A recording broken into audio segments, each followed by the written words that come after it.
my Lord. Oh, sometimes it causes me to tremble, tremble, tremble. Were you there when they crucified my Lord? Were you there when they nailed him to the tree? Were you there when they nailed him to the tree?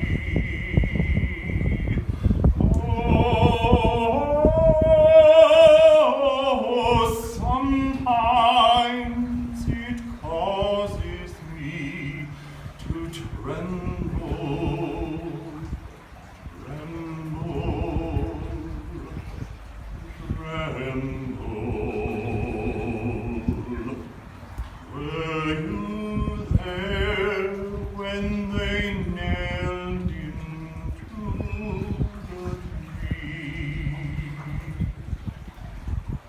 Were you there when the sun refused to shine? Were you there when the sun refused to shine? Oh,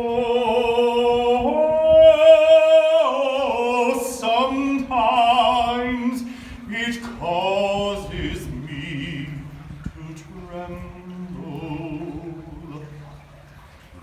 tremble, tremble. Were you there when the sun refused to shine? Were you there when they brought him to his tomb? Were you there when they brought him to his tomb?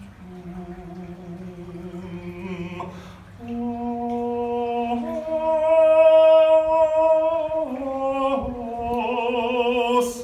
sometimes it causes me to tremble, tremble, tremble.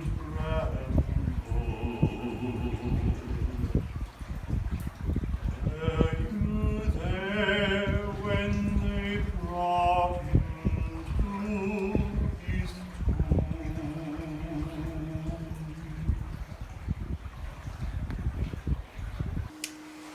Were You There is a line from an old spiritual that we sing on Good Friday. And it's meant to invite us to consider, to imagine what it would have been like to travel with Jesus through the last very scary day of his life, to watch him as he's betrayed and denied by his friends, to be questioned by Pilate, to be turned over by the religious authorities that he'd been fighting with for so long, to journey with him as he took his own cross on his shoulders, as he looked out at the people that he loved who were watching him die, as he breathed his last. The song asks, were you there? Were you there? Many of us don't need more trauma right now.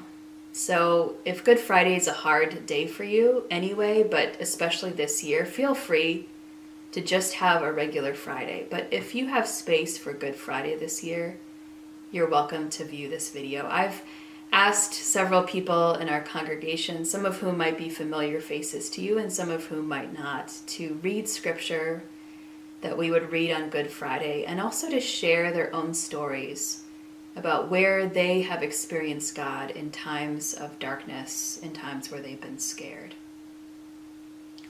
And it's all about answering the question, were you there?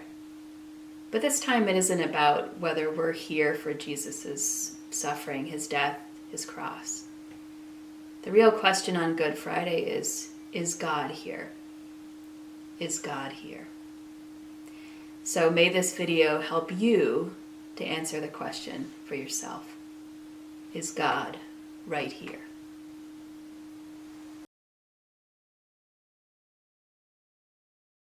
When I was scared, I felt God when I was on the monkey bars. Did he make you feel better? Yes, he made me feel better, much, much better on the monkey bar. He made me have courage. So, I was scared when I went in a car wash when I was 3. This is how the story happened. So, I was in my papa's truck and I was sleeping and I woke up in the middle of the car wash. And then I don't know, I just got scared because I thought the thing was trying to eat us. And I felt God's presence when I prayed because it was over soon.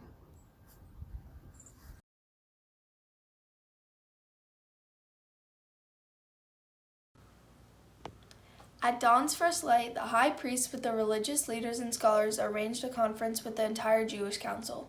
After tying Jesus securely, they took him out and presented him to Pilate. Pilate asked him, "Are you the king of the Jews?" He answered, "If you say so." The high priest let loose a barrage of accusations. Pilate asked again, "Aren't you going to answer anything? That's quite a list of accusations." Still, he said nothing. Pilate was impressed, really impressed. It was a custom at the feast to release a prisoner, anyone the people asked for. There was one prisoner called Barabbas, locked up with the insurrectionists who had committed murder during the uprising against Rome. As the crowd came up and began to present its petition for him to release a prisoner, Pilate anticipated them. "Do you want me to release the king of the Jews to you?" Pilate knew by this time that it was through sheer spite that the high priest had turned Jesus over to him. But the high priest by then had worked up the crowd to ask for the release of Barabbas. Pilate came back. "So what do I do with this man you call king of the Jews?" They yelled, "Nail him to the cross!" Pilate objected. "But for what crime?" But they yelled all the louder, "Nail him to the cross!" Pilate gave the crowd what it wanted, set Barabbas free, and turned Jesus over for whipping and crucifixion. The soldiers took Jesus into the palace called Praetorium and called together the entire brigade. They dressed him up in purple and put a crown plaited from a thorn bush on his head. Then they began their mockery. "Bravo, King of the Jews!" They banged his head with the club, spit on him, and knelt down in mock worship. After they had their fun, they took off the purple cape and put his own clothes back on him. Then they marched out to nail him to the cross.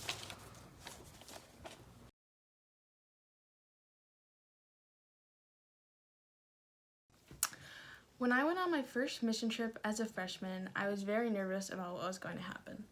I was worried about who would be on my crew and what kind of work we would be doing. Also, it was my first time going far away without my entire family being with me. Everyone was saying that I'd be fine and I'd have a great time, and I knew that that was true. However, I was still very nervous. After the first couple of days of going to our work site and just being in the mission trip environment, I was getting into the groove of things and my nerves were going away. One night at program, the message was centered around trusting in God because He will always be there for us. And I had heard this a lot at my time in church. Trust in Him or God be with you. And I knew that it was true that He was always with us, but I never really experienced it and truly felt it for myself. During this mission trip was when I was able to realize that I had been trusting in God, and I decided that I would continue to do it. God knew that the people I would meet on this mission trip would encourage me, and the work I was doing would open my eyes to the change that I could make in people's lives. Although I will still get nervous and anxious about things, I will always know that God is there and I can rely on Him to get me through the tough times.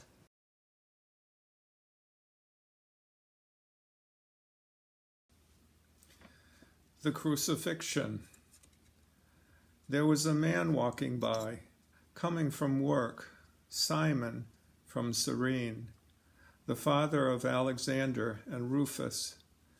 They made him carry Jesus' cross. The soldiers brought Jesus to Golgotha, meaning Skull Hill.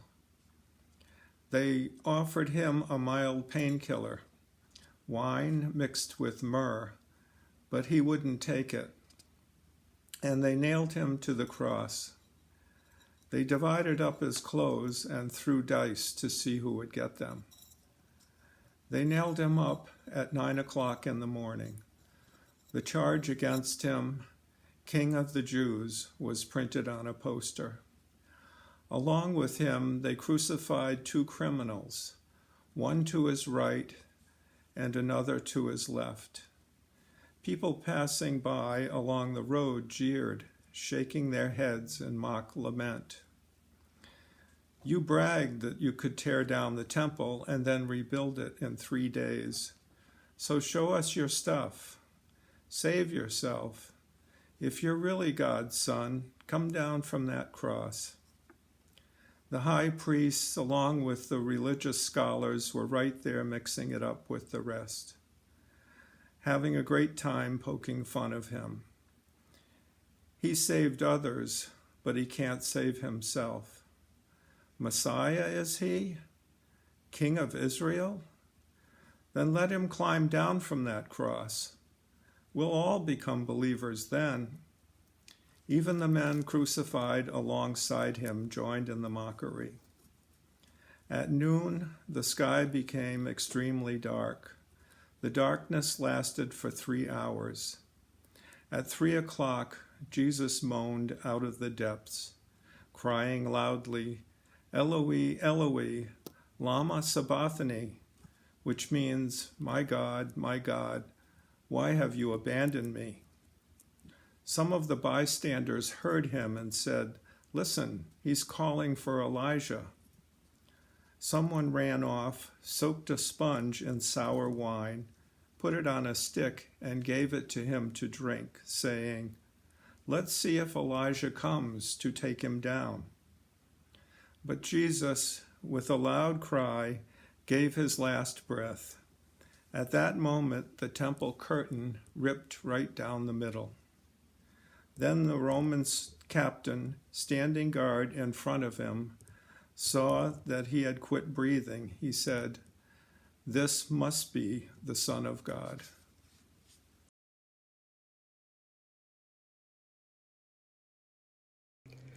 On October 15th, 1999, I had a heart attack. I remember that date well. It's a date that will live in my life in infamy. I was in northeastern Connecticut working and coming down through Putnam. I don't know if you know where Kennedy Drive is, but that's where my heart attack occurred. Just a month before that, I was in the wilds of Maine with a scout troop on a 10-day canoe trip. And had it happened there, I probably wouldn't be here today. So when it happened in Putnam, I knew exactly where Day Kimball Hospital was. And it was just minutes away from where I was at. So I turned the car around, something you're not supposed to do, but I drove to the emergency room at Day Kimball Hospital. And I think God had a hand in when that happened, not why it happened, because a year or so before that, I was at Day Kimball Hospital, the emergency room, having a scout have his hand stitched up. So where it happened, I think God was present with me. In the emergency room, they started administering a drug called TPA. It's a clot-busting drug. And I had to sign a release that it might cause a stroke or death if the clot let go. So they were administering that drug, and at that very moment, I had this overwhelming feeling of warmth and comfort and closeness that I was in the palm of God's hand. It was a calmness that came over me that I can't explain, but it was real. And I felt whatever happened, it was okay because I was with God. And that got me through that time. I don't think that I would have been here today had it not been for God having a hand in where that heart attack happened and being with me as I experienced it.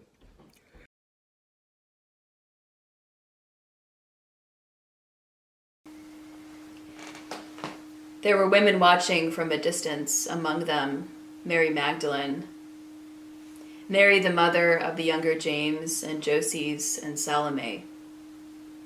When Jesus was in Galilee, these women followed and served him and had come up with him to Jerusalem. Late in the afternoon, since it was the day of preparation, that is, Sabbath Eve, Joseph of Arimathea, a highly respected member of the Jewish council, came. He was one who lived expectantly, on the lookout for the kingdom of God. Working up his courage, he went to Pilate and asked for Jesus' body. Pilate questioned whether he could be dead that soon and called for the captain to verify that Jesus was really dead. Assured by the captain, he gave Joseph the corpse.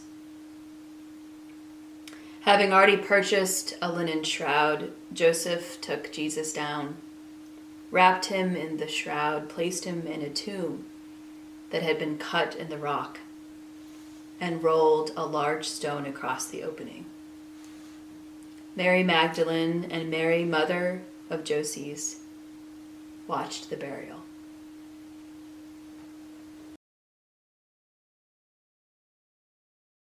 So, a time in my life, I've actually had more than one time where I've been scared, and but I've been lucky enough that God has always seemed to help me through. You don't always realize it when it's happening.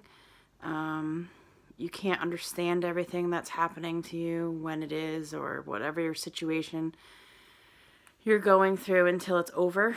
One really big time for me was when my brother passed away, and that was extremely difficult for me, and it still is very raw, even though it's been 8 years.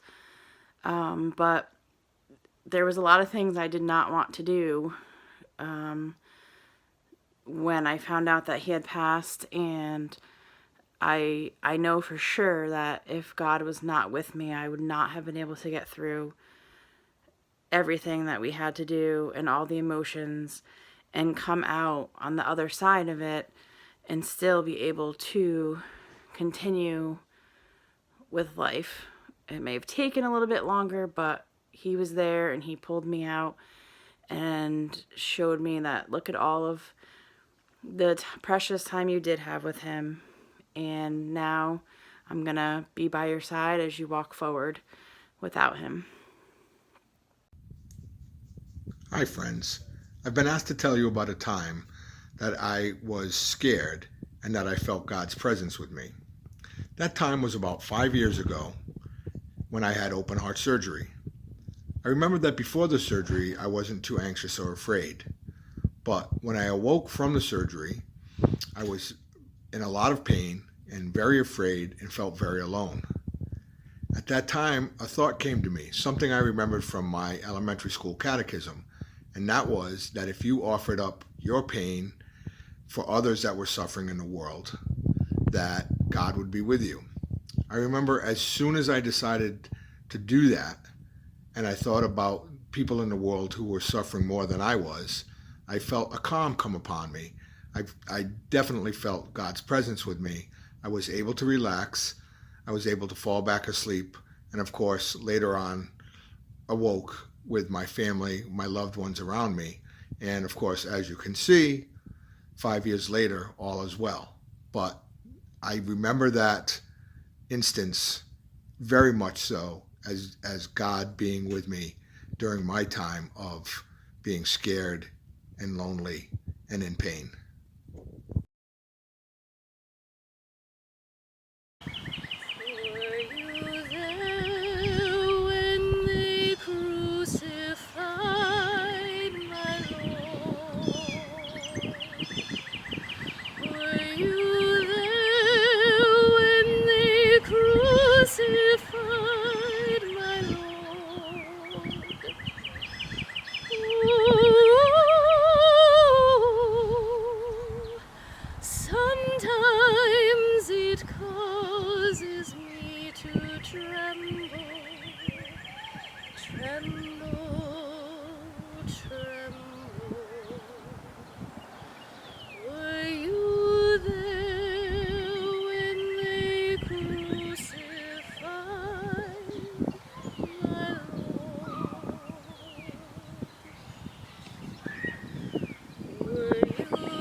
it causes me to tremble, tremble